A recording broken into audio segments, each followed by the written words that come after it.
ప్రార్థన. ఆది సంపుత్రుడైన వాడా, నీకు హృదయపూర్వక నమస్కారం చెల్లిస్తున్నాం.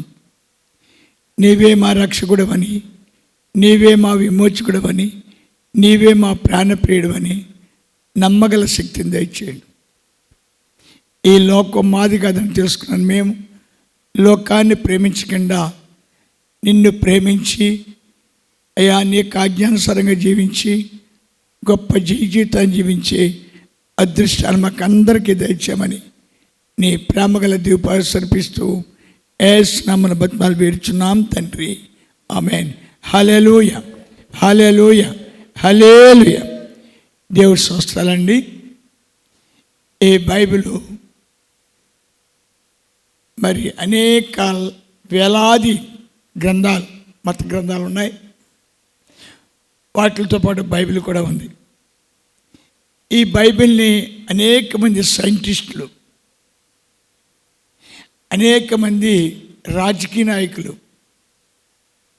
అనేక మంది జ్ఞానులు ఈ బైబిల్ చదివినట్లుగా రుజువులు ఉన్నాయి.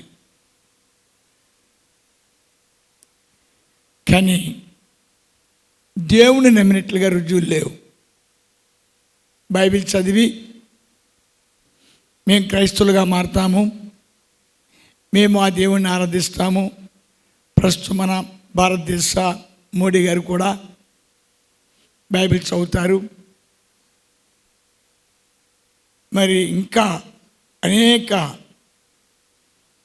మరి మహానుభావులు బైబిల్ చదువుతారు. బైబిల్లో గొప్ప జ్ఞానం ఉన్నది, గొప్ప ఆశీర్వాదం ఉన్నది. అనేక మత గ్రంథాలు చదివిన వారు బైబిల్ కూడా చదువుతారు. అందుకే ఎప్పుడైనా ఎక్కడైనా మరి మొన్న కూడా మోడీ గారు దాని గురించి ప్రస్తావించారు, క్రైస్తవ మార్గం గురించి. అలాగే నిన్న కాక మొన్న వచ్చిన చంద్రబాబు నాయుడు గారు కూడా ఈ యొక్క బైబిల్ విషయాల్లో ఆయన కూడా ప్రస్తావిస్తూ ఉంటారు. అలాగే మనం చాలా జాతి చూసినప్పుడు పవన్ కళ్యాణ్ గారు కూడా ఈ విషయాలు ప్రస్తావిస్తూ ఉంటారు. అయితే బైబిల్లో ఆశ్చర్యం ఏంటంటే అనేక మత గ్రంథాల్లో అనేక మంది దేవుళ్ళు ఉన్నారు. ఆశ్చర్యం ఏంటంటే మన బైబిల్లో ప్రవక్తలను దేవుడు ఏర్పాటు చేసుకుంటాము. మోషే గారు ఉన్నారంటే సముద్రాన్ని చీల్చారు, మన్నాను కురిపించారు, ఎన్నో అద్భుతాలు చేశారు. కానీ దాని వెనకాల ఒక హస్తం ఉంది అని చెప్తారు. అలా యెహోషువ గారు ఎన్నో గొప్ప యుద్ధాలు చేశారు, 39 రాజ్యాలు సంపాదించారు. కానీ యెహోషువ గారి వెనకాల ఒక హస్తం ఉన్నది. అలాగే దావీదు గారు గొప్ప ప్రజ్ఞశాలి అయ్యాడు. అంత గొప్ప ప్రజ్ఞశాలి అవ్వడానికి కారణం ఏంటంటే ఒక హస్తం ఉన్నది. మరి పౌలు గారు విస్తారంగా సేవ విభాగంలో సాగిపోయారు. ఆయనకి అంతటి జ్ఞానము, అంతటి గొప్ప శక్తి వెనకాల ఒక హస్తం ఉన్నది. ఇలాగ బైబిల్లో అబ్రహాం గారు గణపరచడానికి కారణం అండి, లేక సౌలు పడిపోవడానికి కారణం అనివ్వండి, ఎన్నిటికీ కారణము ఒక హస్తం ఉన్నది. ఆయన గురించి బైబిల్లో ఏం రాయబడిందంటే ఆయన సజీవుడు, ఆయన మరణము లేనివాడు, రెండు ఆయనకి మరుగైనది ఏదీ లేదు.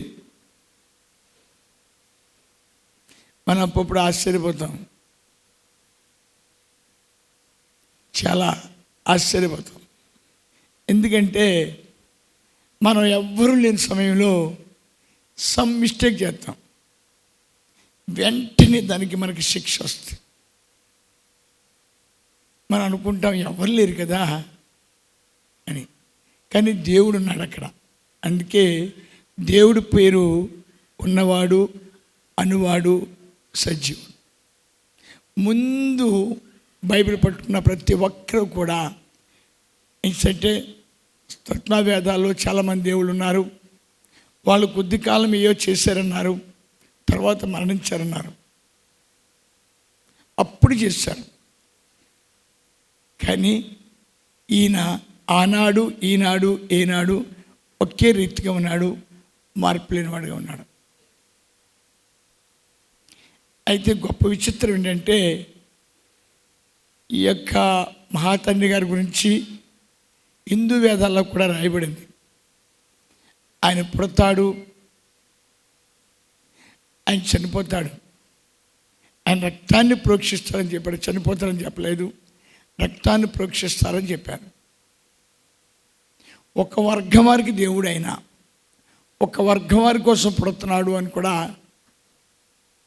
మరి వేదాలు, హిందూ వేదాలు వెక్కించింది. అలాగే ఖురాన్లో కూడా మరి యేసు ప్రభు పుడతాడని కూడా ఆయన వాళ్ళకు కూడా వాళ్ళ గ్రంథంలో దాశించారు.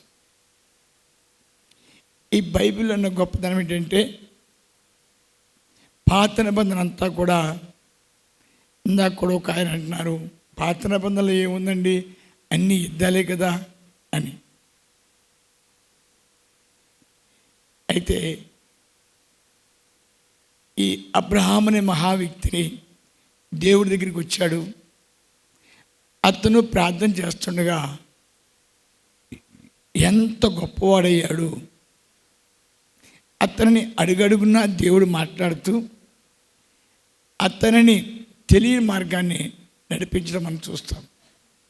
అతనికి తెలియదు దేవుని ఎలా ఆరాధించాలో తెలియదు, దేవుని ఎలా స్తుతించాలో కూడా తెలియదు. కానీ అవన్నీ కూడా దేవుడు నేర్పాడని అంచేతే కాడెత్తుకున్న దగ్గర నేర్చుకోండి అని కూడా వాక్యం ఉంది.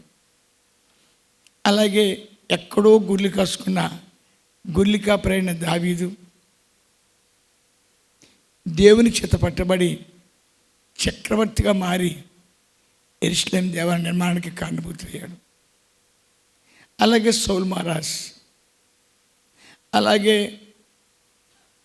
మన పేతురు గారు, ఆయన జీవిత చరిత్ర చూసినప్పుడు ఆయన చేపలు పట్టుకునేవాడుగా ఉన్నాడు. అటువంటి వ్యక్తి దేవుని చేత పట్టబడ్డాడు అని రాయబడింది. ఈ దేవుని చేత పట్టబడిన తర్వాత వాళ్ళు గొప్ప జ్ఞానశక్తి సంపదలు సంపాదించినట్లుగా రుజువు ఉంది. వాళ్ళందరూ కూడా ఒకే మాట చెప్తున్నారు, దేవుడు సజీవుడు, దేవుడు జీవం గలవాడు, దేవుడు ఉన్నవాడు, దేవునికి మరుగు ఎవరు చేయలేరు. ఈ యొక్క బైబిల్ చేత పట్టుకున్న వాళ్ళు వినయము, విధేయత, భయము, భక్తి కలిగి ఉంటేనే వాళ్ళ యాత్రలు ముగించగలరు. లేకపోతే వాళ్ళకి అనుకోని శ్రమలో ఒక శ్రమ ఉంది, అదే తాగుడు. శ్రమలో ఇంకో శ్రమ ఉంది, అదే వ్యభిచారం. శ్రమలో ఇంకో శ్రమ ఉంది, ఏమవుతామంటే చీకటి జీవితం, దరిద్రం. కొంతమంది దరిద్రం నుంచి బయటికి రావాలని ప్రయత్నం చేస్తారు, రాలేదు, తెలుస్తుంది దరిద్రం నుంచి బయటికి రావాలని. అలా జరుగుద్దా? మన బేవాన సగర్లు తీసుకుందాం. సగర్లు కొంతమంది దేవుళ్ళకి వచ్చేసారు. దేవుళ్ళకి వచ్చిన సగర్లు అందరూ కూడా బాగున్నారు. దేవుళ్ళకి రాని సగర్లు అందరూ కూడా తాగుతున్నారు. వారి జీవితంలో ఎటువంటి ఆశీర్వాదం లేకుండా ఆరోగ్యాలు పాడు చేసుకుని కుటుంబాల్లో ఎప్పుడు కూడా కలహాలు పెట్టుకుంటూ చీకటి జీవితం జీవిస్తున్నారు. అలాగే మనం మధ్య చూసాం, యానాది కాలంలో చూసాం. యానాదిలో కొంతమంది దేవుణ్ణి వెంబడించారు. వారందరూ కూడా వాడి పిల్లల విద్యలు, వాళ్ళు తాగుడు మానేయటం, ఇవన్నీ మనం చూస్తున్నాం. అంచేత యేసు ప్రభు గురించి ఆయన పుట్టకముందే, సకల సృష్టికర్త దేవుడు ఆయన పుట్టకముందే ఆయన యొక్క రహస్యాలు బైబిల్లో దాచించాడు. అన్నిటికన్నా ముఖ్యంగా ఏంటంటే యెషయా 9:6 మనకి ఆ అనుభవంలోకి వెళ్తే తెలుస్తుంది. మీకు ఒక కుమారుడు అనుగ్రహించబడును, అతడు మిమ్మలను ఆదరిస్తాడు, మిమ్మలను పరలోక రాజ్యం తీసుకెళ్తాడు. అది యెషయా 9:6 ఉంది. మళ్ళీ ఇంకా కొంచెం ముందుకెళ్ళినప్పుడు యెషయా 53 అధ్యాయంలో ఒక మాట రాయబడింది. ఆ మాట ఏంటంటే, ఆశ్చర్యకరంగా ఆయన రోగాలను భరిస్తాడు,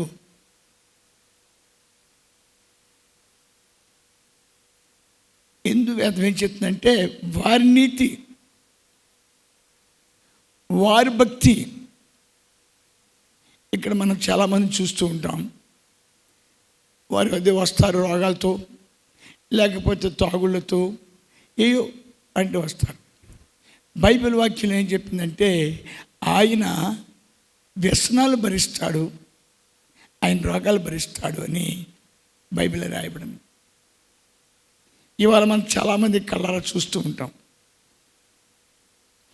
ఇంకా 5వ వచనంలో ఏం రాయబడిందంటే, ఆయన పాపాన్ని భరిస్తాడు.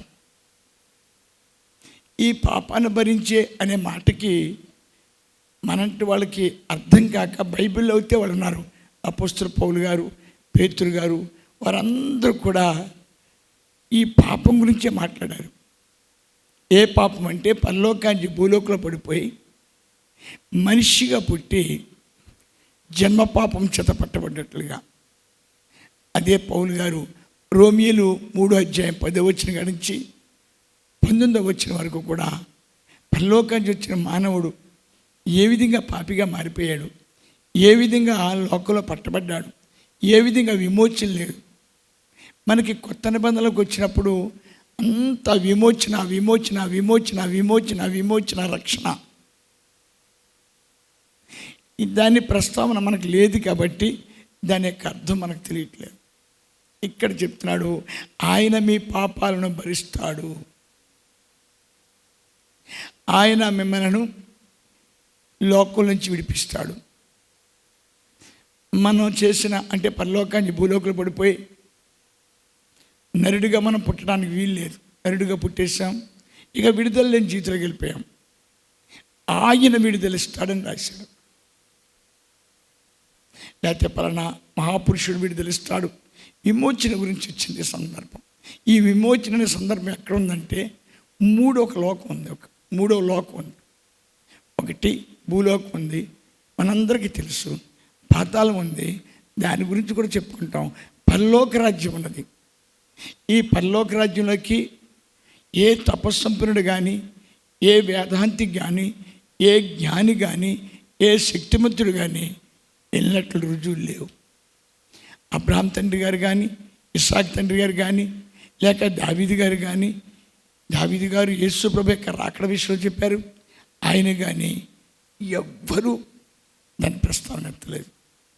నేను పరలోక రాజ్యానికి వెళ్తున్నాను, ఇదిగో నాకు మార్గం సలాం చేయబడింది, నా పాపం కడగబడింది, నాకు విమోచన దొరికిందనే విషయాన్ని ఏ ఋషి, విశ్వామిత్రుడే కానివ్వండి, వ్యాసుల వారే కానివ్వండి, ఇటు అబ్రహాం గారే కానివ్వండి, మీరందరూ కూడా ఆ విమోచన అనే దాని గురించి మాట్లాడలేదు. కానీ మహారుషులందరూ కూడా తపస్సేయడం దేనికోసం చేస్తారంటే, విమోచన. ఇంకొక లోకం ఉన్నది, ఆ లోకంలో మరణం లేదు, ఆ లోకంలో పాప జీవితం, ఇంక నిరాకరిగా దేవుడితో ఉంటారు. అందుకే అప్పుడు సినిమాల్లో స్వర్గలోకం అని అయ్యో వాళ్ళు పిచ్చి పిచ్చిగా కొన్ని మాటలు చెప్పుకుంటూ ఉంటారు. ఈ బైబిల్లో స్వర్గలోకం గురించి చెప్పలేదు, పరలోక రాజ్యం గురించి చెప్పాడు. ఆ పరలోక రాజ్యం కూడా ఎక్కడ చెప్పాడంటే, కొత్త నిబంధనలకు వచ్చాడు, పాత నిబంధన లేఖనాల్లో చెప్పాడు. ఈ పరలోక రాజ్యములో కేవలము పరిశుద్ధులు, కేవలము ఆత్మస్వరూపులు, కేవలము నిరాకారులు, మరణము లేని వారు, శాశ్వతమైన వాళ్ళు. ఇప్పుడు భూలోకం నశించిపోద్ది అని చెప్పుకున్నారు. నశించినది పరలోక రాజ్యం, పవిత్రమైంది పరలోక రాజ్యం, పరిశుద్ధమైంది పరలోక రాజ్యం. ఆ పరలోక రాజ్యము వెలటం గురించి చెప్పాడు యెషయా 53 అధ్యాయము 5వ వచనంలో. అది ఎలా జరుగుద్దో కూడా చెప్పాడు. చూద్దామండి, యెషయా 53 అధ్యాయము 6వ వచనం, 5వ వచనం చూసి 6వ మన అతిక్రమ క్రియలను బట్టి అతడు గాయపరచబడెను. మన దోషములను బట్టి నలుగగొట్టబడెను. మన సమాధానార్థమై శిక్ష అతని మీద పడెను. ఇక్కడ చాలా జాగ్రత్తగా, మీ గనక మారు మనసు పొందుంటే, మీరు గనక పరిశుద్ధాత్మ పొందుంటే, మీరు గనక విమోచన పొందుంటే, ఇక్కడ చెప్తున్నాడు, ఎవరో మనకు తెలియదు, బంధించబడ్డ వాళ్ళు ఎవరో తెలియదు, ఇక్కడ పాపలో పడిపోయిన వాళ్ళు ఎవరో తెలియదు. పాపలో పడ్డాడంటే ఏదో వ్యభిచారం చేశాడంటారు, పాపలో పడ్డాడంటే ఏదో తాగుతాడంటారు. కానీ ఇక్కడ పాపలో పడటం జన్మచ్చే పాపేచ్చే కర్మేచ్చే, త్రాయిమాన్ జన్మే పాపము. అది బైబిల్ వేదం కన్నా హిందూ వేదం ఒక్కించింది, బాగా ఒక్కించిందని. దానికి యెషయా 53వ అధ్యాయం అంటాడు, ఆయన కొంతమంది కోసము ఈ భయంకరమైన శిక్ష అనిపించడానికి ఆయన భూలోకంలోకి వస్తున్నాడు. ఒక రోజున ఏదో జరిగింది అనుకున్నట్టు లేకుండా ఈ రోజు వరకు కూడా ఆయన సిలువను గురించి అనేక మంది మాట్లాడుతూ ఉంటారు. మనం అనేక పాటలు కూడా పాడుతూ ఉంటాం. ఇతరులు చెప్తారు యేసు దేవుడు కాదు, అంతటితో ఆగిపోరు వాళ్ళు, పాపి అని కూడా వ్యాఖ్యానిస్తూ ఉంటారు. ఇక్కడ చెప్తున్నాడు, కొంతమంది జీవితాన్ని పరిపూర్ణం చేసి శాస్త్రరాజ్యంలో తీసుకెళ్ళడానికి, ఆయన శిక్షణ అనిపించడానికి భూలోకంలోకి వస్తున్నాడు. 6వ వచనం చూడబెట్ట.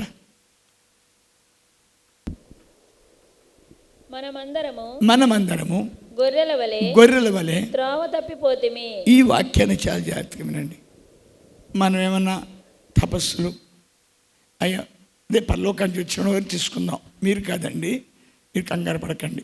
పరలోకానికి వచ్చిన వాళ్ళు ఏమైనా తపస్సు చేసుకుంటూ యజ్ఞం చేసుకుంటూ, అయ్యో పరలోక రాజ్యానికి పడిపోయాను, ఇలా శాపగ్రస్తుగా మారిపోయాను, నాకు దారి తెలియట్లేదు, నాకు మార్గం కనపట్టలేదు, నేను ఎలా చేరతాను, ఎలాగా ఈ యజ్ఞం చేస్తే మారుతానా, యాగం చేస్తే మారుతానా, ఏ విధంగా మారుతాను అని ఆలోచన లేకుండా ఉన్నారు. వాళ్ళ కులాల్లో ఏ కులాలు చెప్పుకుంటాం. కొంతమంది తాగుబోతులుగా, కొంతమంది తిరుగుబోతులుగా, కొంతమంది వ్యభిచారులుగా, కొంతమంది దొంగలుగా వాళ్ళ ఇష్టానుసరమైన జీవితాన్ని వాళ్ళు జీవిస్తున్నారు. వాళ్ళ కోసము పరలోక తండ్రి భూలోకంలోకి వస్తున్నాడు. వాళ్ళు ఏ స్థితిలో ఉన్నా, చాలామంది నేను ప్రార్థనాపరుడని, నేను చాలా భక్తుడిని, అబ్బో నాకు చాలా తెలుసు. సారీ, దేవుడు మన దగ్గరికి వస్తేనే కానీ, దేవుడు మనల్ని విమోచిస్తేనే కానీ ఈ దివ్య రహస్యాలు తెలియవు. ఆయన ఒక్కడే తెలియజేసేవాడు. అంచేత నువ్వు ఎంత వాక్యమున్నా నువ్వు దేవుని ఆరాధించు, నువ్వు ఎంత వాక్యమున్నా దేవుని స్తుతించు, నువ్వు ఎంత వాక్యమున్నా దేవుని మార్గంలో పయనించు. అందుకు దేవుడు ఇంకో మాట చెప్పాడు, నేను మరణించి తిరిగి లేచి పరిశుద్ధాత్ముడై నేను వారి దగ్గరికి వెళ్ళి వాళ్ళలో ప్రవేశించి. చూడండి, మీరు దేవుణ్ణి ఆరాధిస్తున్నాము, దేవుణ్ణి ప్రేమిస్తున్నాము, దేవుని యొక్క మేము చాలా భక్తులుగా ఉన్నాము అని మీరు చెప్పుకునే మీరు నిజంగా విమోచించబడితే మీరు ఒక మగ్దలేని మరియలా అయిపోతారు. నిజంగా మీరు విమోచించబడితే మీరు ఒక అద్భుతంగా యొక్క సమరస్యలా మారిపోతారు. నిజంగా విమోచించబడితే మీరు అపోస్తుల పౌలులాగా మారిపోతారు. ఆనందం, తన్మయత్వం, మహిమానందం. ఇక లోకమనే భోగాల గురించి కానీ, లోకమనే జీవితాన్ని గురించి దుఃఖిస్తూ ఉంటారు. ఎందుకు దుఃఖిస్తారు? నేను పాపలోకంలో పడిపోయాను, నేనేమైపోయాను? నరుడిగా మారిపోయాను, నేనేమైపోయాను? పాపాత్మకు మారిపోయాను. నా మీద జాలి చూపించిన తండ్రి, నా మీద దయ చూపించిన తండ్రి నా కొరకు నరుడిగా పుట్టాడు. పూర్తి విశ్వాసం. నా కొరకు సిలువను పొందాడు. ఆయన నా పాపాలకు అడిగాడు, నాకు విమోచన ఇచ్చాడు, నేను పరలోక రాజ్యం వెళ్తున్నాను అనే ఒక ఆనందం. అందుకే అపోస్తలుడు పౌలు గారు అంటాడు చక్కటి మాట, నేను కేవలము ఆయన కృప వల్లే రక్షించబడ్డాను. ఎందుకంటే అపోస్తలుడు పౌలు గారి విషయంలో చాలామంది మరి వాగ్వివాదాలు ఉన్నాయి. అతను పీఠాధిపతి, అతను మరి ధర్మశాస్త్ర బోధకుడు, చాలా గొప్ప జ్ఞాని, హెబ్రీ వంశంలో పుట్టాడు. అన్ని విషయంలో కూడా మరి పౌలు ఉత్తముడు. అదే సమయంలో ఒక్క మాట జరుగుతుంది. అదేంటంటే ఆ యేసన్నవుడు వచ్చాడు, ఆయన సావగొట్టామా, అయినా కానీ లేబర్ మందంతా ఆడు కూడా వెళ్ళిపోతున్నాడు. ఈ లేబర్ మందంతా ఆ పేతుగాడు ఉన్నాడా, పల్లెడు ఆడు పట్టు గంతులు వేస్తున్నాడు. ఇలాగ చాలా యాసాలు వేస్తున్నారు వీళ్ళు అనే మాటలు వాళ్ళు చెప్పుకుంటా ఉన్నారు. అందుకే యేసు ప్రభు పౌలు గారిని పట్టుకున్నప్పుడు ఒక మాట అంటాడు, సౌలా సౌలా ఎందుకు నన్ను హింసిస్తున్నావు? ఎందుకు ఆ మాట మాట్లాడాడు దేవుడు? సౌలు దేవుని ప్రియకుమారుడు పౌలు. ఇప్పుడు మానవుడుగా పుట్టాడు, గుడ్డివాడిగా మారిపోయాడు, ఆత్మజ్యోతి ఆరిపోయింది. అతను తన తండ్రి మీద తిరుగుబాటు చేస్తున్నాడు, తన తండ్రినే అవమానపరుస్తున్నాడు, తన తండ్రినే నిందిస్తున్నాడు. అదే సమయంలో యేసు ప్రభు వారు మాట్లాడిన మాట, సౌలా సౌలా ఎందుకు నన్ను హింసిస్తున్నావు? అప్పటికే చాలా మంటలు చేసేసాడు. అప్పటికే పౌలు చాలా అలరైపోయాడు. రౌద్రాకారం ఎత్తేసి అనగా మరి రథం ఎక్కేసి ఎవన పడతాడని పట్టుకుంటాం. అదే అననయ్య గారు చెప్తారు ఆ విషయాలు. 13 వచనం చేయమ్మా, చూడు, 9వ అధ్యాయం అపొస్తలుల కార్యాలు. అందుకు అననీయ ప్రభువా ఈ మనుష్యుడు యెరూషలేములో నీ పరిశుద్ధులకు, ఇదిగో చెప్తున్నాడు చూడండి, దేవుడితో మాట్లాడి ఇంకొక వ్యక్తి చెప్తున్నాడు, లేక ప్రవక్త చెప్తున్నాడు, నువ్వు ఆ సౌలైన వ్యక్తిని పట్టుకుంటావు అనేది క్రైస్తవులకు తెలుసు. దేవుడు ఎలా పట్టుకుంటాడో క్రైస్తవులకు తెలుసు. ఇప్పుడు అపోస్తలుడు పౌలుని దేవుడు పట్టుకున్నాడని అన్నయ్య చెప్తున్నాడు. నువ్వు రాంగ్ స్టెప్లో పట్టుకున్నావు. వాడు మంచివాడు కాదు, అసలు వాడు మహా తుంట్రి, అన్ని జ్ఞానాలు ఉన్నాయి, కానీ దేవుణ్ణి నమ్ముకున్న వాళ్ళని చంపేస్తున్నాడు వాడి జోలికి నీకెందుకు? నువ్వు ఒక్క మాట అంటే సత్యపాతాలను పోతాడు, లేకపోతే కాలు చేయబడిపోద్ది, లేకపోతే కుష్టి వేదాలు తెగడబడిసేస్తాడు. అంతేగాని వాడిని నువ్వు తీసుకొచ్చి వాడిని పరిశుద్ధపరిచి వాడిని పవిత్రపరిచి వాడిని తిరిగి ఇలా చేయటం అనేది ధర్మం కాదేమో అనుకుంటున్నాను అన్నాడు అన్నయ్య. దానికి దేవుడు చెప్పిన మాట నాకు తెలుసు. నిజమే, వీడిని శపించాలి, నిజమే వీడిని శాపగ్రస్తుగా మార్చేయాలి, నిజమే వీడు చాలా దుర్మార్గుడు అనే మాట యేసు ప్రభు మాట్లాడలేదు. ఇవాళ మీలో చాలామంది ఆలోచించుకుంటే ఒక్కసారి కనుక అన్నయ్య యేసు ప్రభు మాట్లాడుకున్న మాటలు మీ జీవితంలో ఒకసారి చూసుకుంటే మీరు నేను కూడా అపోస్తలుడు పౌలులా ఉన్నాం.